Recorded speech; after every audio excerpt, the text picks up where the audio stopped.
Plenty of Bengals fans are worried that the front office won't have enough money to make this offseason a success, but I think that this fear is misplaced based on history, and in this video, I'll explain what fans should really be worried about.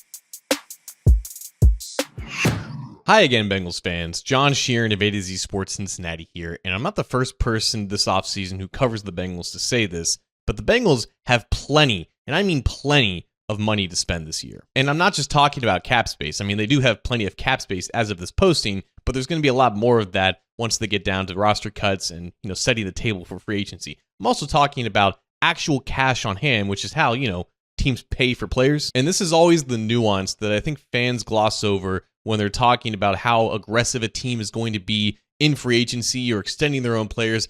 A lot of focus is on the cap, when in reality, teams care about cash, and the Bengals specifically have certain tendencies when it comes to cash spending. Like, we can say all we want about how much we don't trust the Bengals to manage their own money, or the fact that we don't think that they're going to make sure that all their good players are taken care of. All of that is fine. They don't have the benefit of the doubt. I completely understand that. But the Bengals still, at the end of the day, when they look at their books, there is money spent. It's just a matter of how it's spent and who it's spent on. And this is where I want to take the conversation, because so much is centered around whether or not the Bengals are going to extend Jamar Chase, Trey Hendrickson, and re-sign Tee Higgins, which will take, obviously, a lot of cash to get done. It's not necessarily about if those decisions do end up happening in reality, it's if they don't end up happening, what is the alternative? Like, again, I want to reiterate that in this disaster scenario, say Tee Higgins gets hit with the franchise tag and they don't extend it or trade him, right? So that's $26 million in cash and cap that they spend on him. Say Trey Hendrickson does get traded, so they're not spending any money on him, they don't extend him, that cash is off the books. And let's just say for, whatever, Jamar Chase does get extended, right? That's a lot of cash on hand that they would have to spend, so they're 1 for 3, right? That's still a lot of money that they didn't spend on Tee Higgins, and that's still a lot of money that they didn't spend on Trey Hendrickson.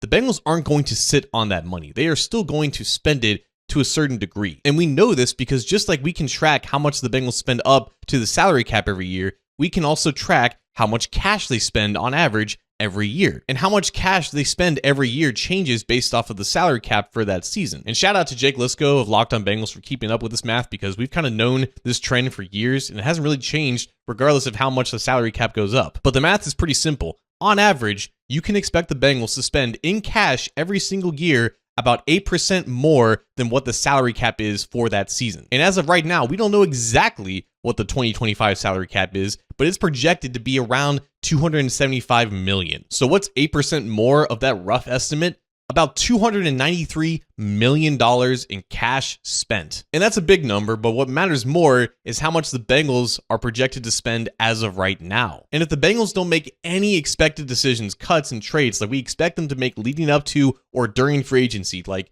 trading away Jermaine Pratt or cutting Sam Hubbard, Alex Kappa, Sheldon Rankins, they're on track to spend about $211 million this year. And obviously, if they get all of those contracts off the books like we expect them to do, then their projected cash spending drops dramatically. Again, the math is a bit rough at this stage, but if you just expect the Bengals to operate like business as usual, then you could expect them to spend about $126 million in new cash after making these expected decisions. That is enough money to extend Jamar Chase, Trey Hendrickson, re-sign Tee Higgins, and add several quality free agents for this year. But that's not the point. The point is, if they don't extend Jamar Chase, Trey Hendrickson, and re-sign Tee Higgins, that's going to be even more money that they can spend on other players. And the worry here is if they spend it on the wrong players. Because for every DJ Reader, Trey Hendrickson, and Orlando Brown Jr. the Bengals have signed in external free agency, they've added guys like Nick Scott, Von Bell from this past year, Sheldon Rankins, Geno Stone, Trey Waynes.